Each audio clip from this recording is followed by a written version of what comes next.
March 8th, 2024. I am Connor with Honor. This is your daily Santa Clarita real estate update. We're going to talk about Santa Clarita, Antelope Valley, and also online. You're going to see some systems out there that have been built around bidding on properties as if properties are for sale at an auction.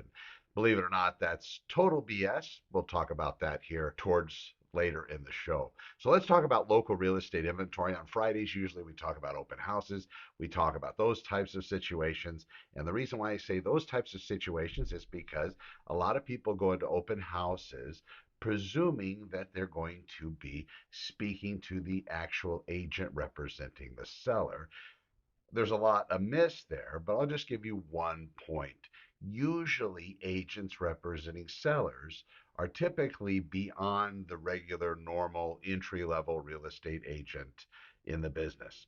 Most of those folks, understanding that, of course, open houses really only realistically sell housing 1 to 3% of the time, according to national statistics, it's not a great investment of their time. Now, of course, they can meet people, they can potentially get new buyers, but in essence, most of the people that are coming into your open house are going to be your neighbors.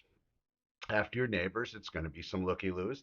It's going to then be people that might be interested in just looking at open houses on a Sunday because that's kind of their thing. Like people that do the grave markings with the, anyway, I've heard that's a thing. But anyway, kind of thing like that. They just want to come into open houses. The other thing that I talk to my clients about with regard to open housing is some of the dangers associated with having them hosted, because when it comes to a regular real estate showing of a home that is for sale, that client, that home buyer, if you will, should have been much more vetted than a person that's just walking off the street into your open house.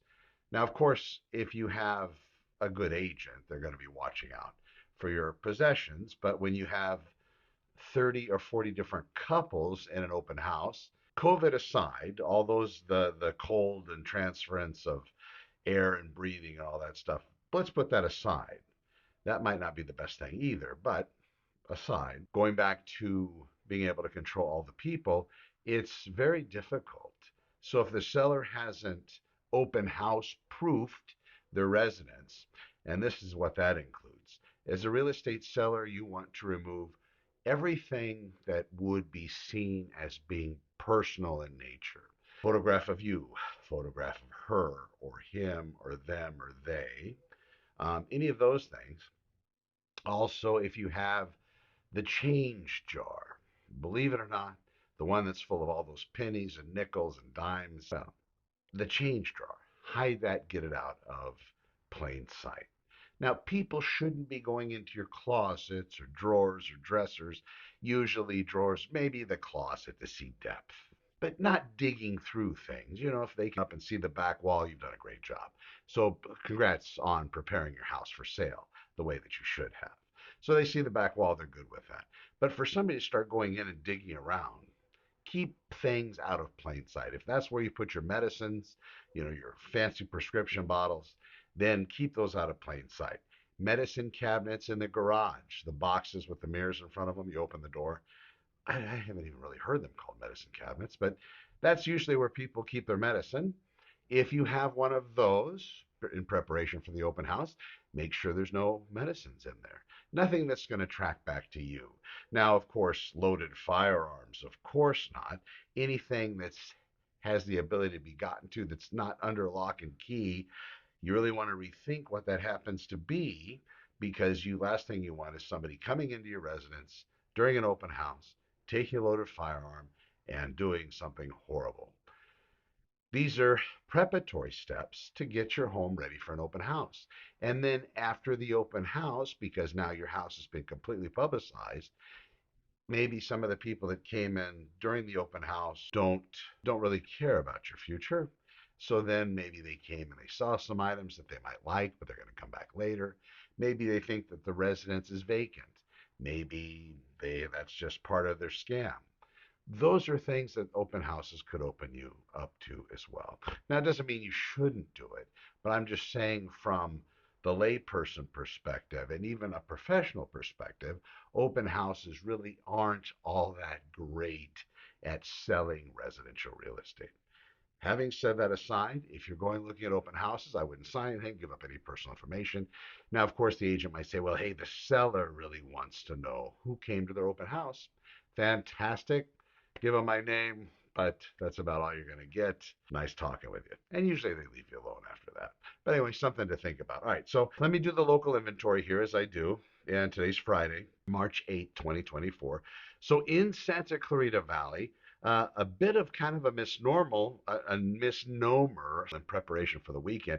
We had 17 new listings hit the market in just Santa Clarita Valley yesterday. So that's going to be the cities of Castaic, Canyon Country, Newhall, Saugus, Stevenson Ranch, and Valencia.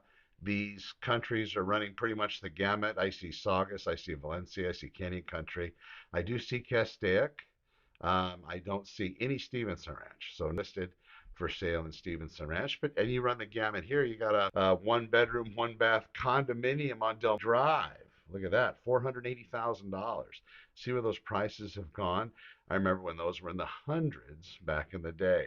So that's a one bedroom. Let's see what the top end's given us. 1.5 million, so 1,424,000. You get a property on Aldercrest, 3,800 square feet, pretty big.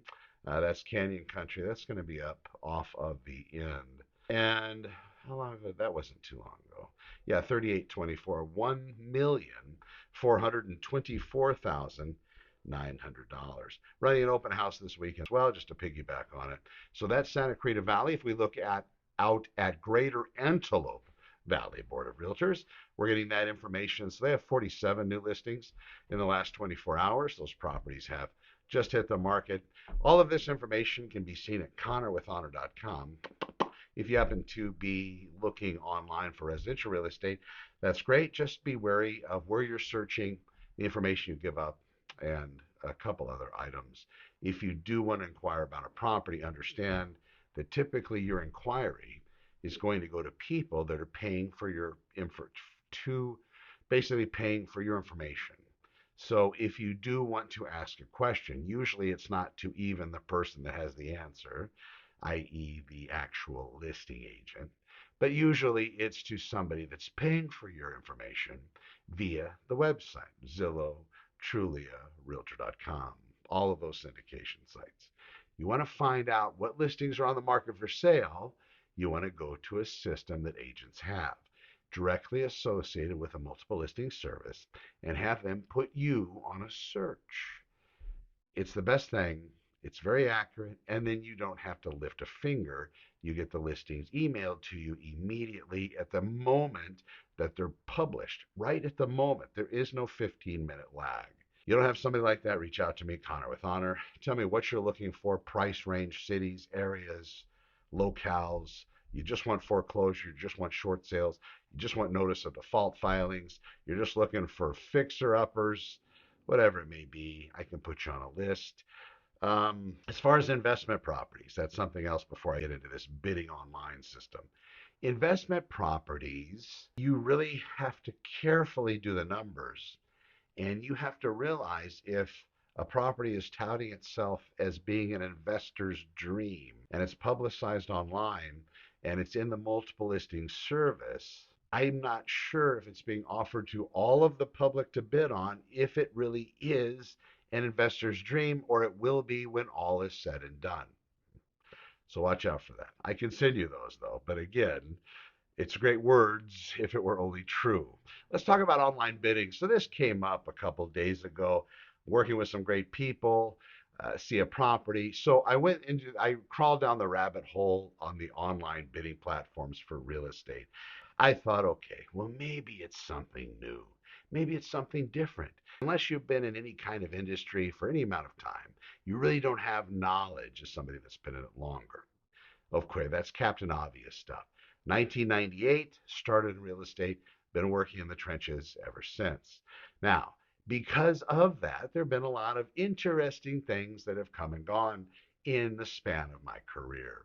One of those things is online bidding and acquisitions websites. Some of them are operated by the big ones, the Christie's, the big major auction houses, selling off residential real estate, maybe as part of some kind of an estate sale. All right, that's a whole different animal. I'm talking about an agent using a system that has been constructed only to make it appear that these particular properties are in an entire bidding format. So now the property is being auctioned, and usually what happens at auctions is people get a little excited and maybe go a little too far. So for these websites, for a real estate seller able to paint the picture of maybe hot distress, but not so hot that it's a fire sale, but hot enough to pique interest because of the way they advertise and market it through an online bidding website. Maybe it'll be like the Secret Service auctions or the federal auctions where you have people overbidding for some drug cartel's boss's phone that's worth about $29.95 at Walmart, but they're going to let it go out at this auction for $240,000. So maybe that's the gimmick. Just watch out. These are online bidding platforms. They look real. Here's the problem. Usually, real estate buyers that have limited funds that are going to be asking in this market for something called closing costs. Basically, the seller contributing so the buyer doesn't have to come in with that much money because they frankly just don't have it. That being the case, sometimes the sellers might allow for that, sometimes they don't. This market, not a lot of sellers, but it depends on where we are. If we're talking about residential real estate in Santa Clarita Valley, probably not as nimble. Most sellers aren't going to want to help with the buyer's closing costs.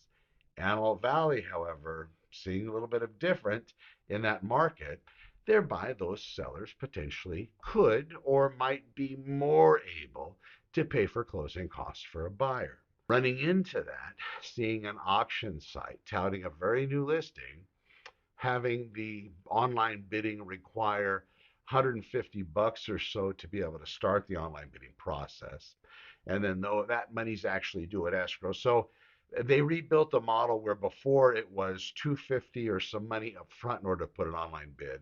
So there was a little bit of money being made there by whoever developed that technology and had the idea and got it to market.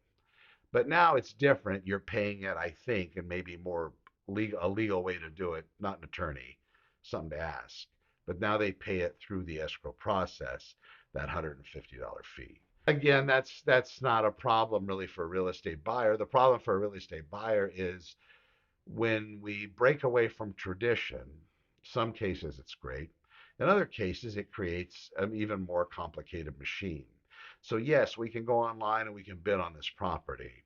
But at the end of the day, the only way to do it correctly, protecting you legally, is by filling out all of the associated real estate contracts offering to purchase the property from the seller with all of these various terms, and then having the seller respond back via their agent with how they're going to have those terms addressed, whether they agree, they don't agree, or whatever their thought process is, actually after having been guided by that professional real estate agent they trusted in the process.